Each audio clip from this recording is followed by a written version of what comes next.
حضرت ابو ہریرہ رضی اللہ تعالیٰ عنہ کی حدیث ہے،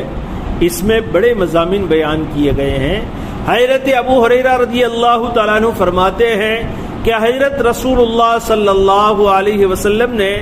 ایک موقع پر ارشاد فرمایا کہ پچھلے انبیاء کرام علیہم الصلاۃ والتسلیمات میں سے ایک نبی صلوات اللہ علیہ وسلم نے غزوہ کیا، یعنی اللہ کے راستے میں جہاد کے لیے نکلے، تو نکلنے سے پہلے جب وہ اپنا لشکر تیار کر رہے تھے، انہوں نے اعلان کیا، اس نبی نے فقال لقومی، انہوں نے اپنی قوم میں اعلان کیا کہ بھئی تم میں سے ایسا کوئی آدمی ہمارے ساتھ نہیں چلے گا جس نے ابھی ابھی شادی کی ہے اور اب تک اپنی بیوی کے ساتھ رات نہیں گزاری ہو، ایسا آدمی ہمارے ساتھ غزوے میں نہیں آئے گا۔ دوسری بات انہوں نے کہی کہ بھئی ایسا آدمی بھی ہمارے ساتھ نہیں چلے گا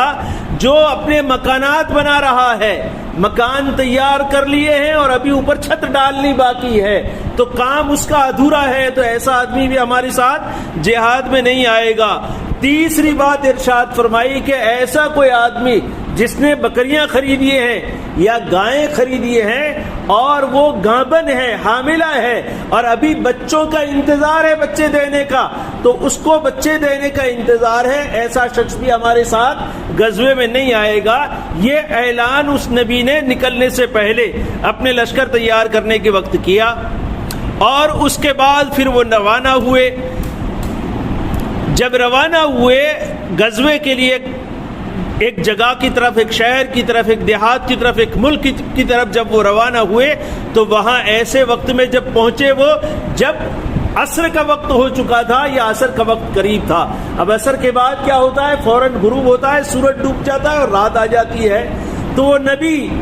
جو تھے، وہ اللہ کے نبی، وہ سورج کی طرف مخاطب ہوئے اور انہوں نے کہا کہ بھئی تجھے بھی اللہ کا ایک حکم ہے اور ہم کو بھی اللہ کا ایک حکم ہے، تو بھی اللہ کا حکم پورا کر رہا ہے اور ہم بھی اللہ کا حکم پورا کرنے نکلے ہیں۔ یہ کہنے کے بعد پھر اللہ کی طرف متوجہ ہو کر اللہ سے دعا کی کہ اے اللہ اس سورج کو ابھی تو روک لے، غروب نہ ہونے دے،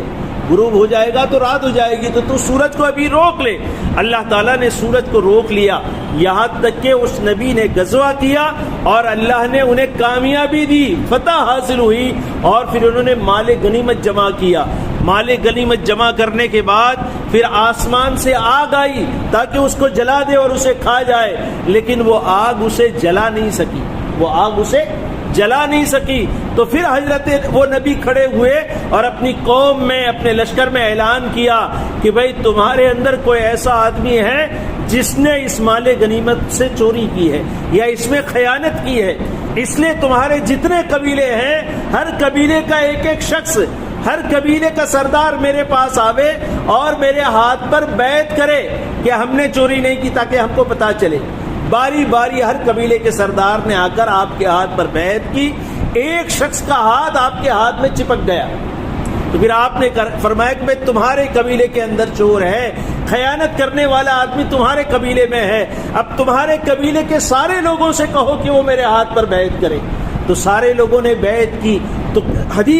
حدیث میں یہ الفاظ ہے کہ 2 یا 3 آدمیوں کے ہاتھ اس نبی کے ہاتھ پر چپک گئے۔ تو آپ نے فوراً کہا کہ بھئی تم میں سے کسی نے چوری کی ہے یا تم میں سے کسی نے خیانت کی ہے۔ تو وہ تینوں آدمی گئے اور گائے کے سر کے برابر، بکری کی سر نہیں، گائے کا سر تو سمجھتے ہیں نا بھائی، گائے کے سر کے برابر سونے کا ڈالا لے کر آئے۔ دیکھا ہے ہم میں سے کسی نے اتنا بڑا سونے کا ڈالا تو گائے کے سر کے برابر، گائے کے سر کے برابر سونے کا ڈالا لے کر آئے اور اس کو مال غنیمت میں رکھا گیا۔ پھر آسمان سے آگ آئی اور اس کو سب کو جلا کر ختم کر دیا، خاک کر دیا۔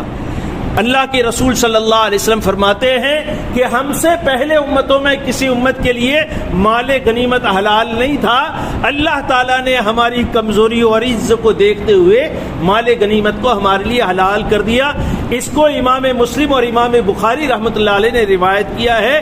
ایسی حدیث کو متفق علیہ کہتے ہیں۔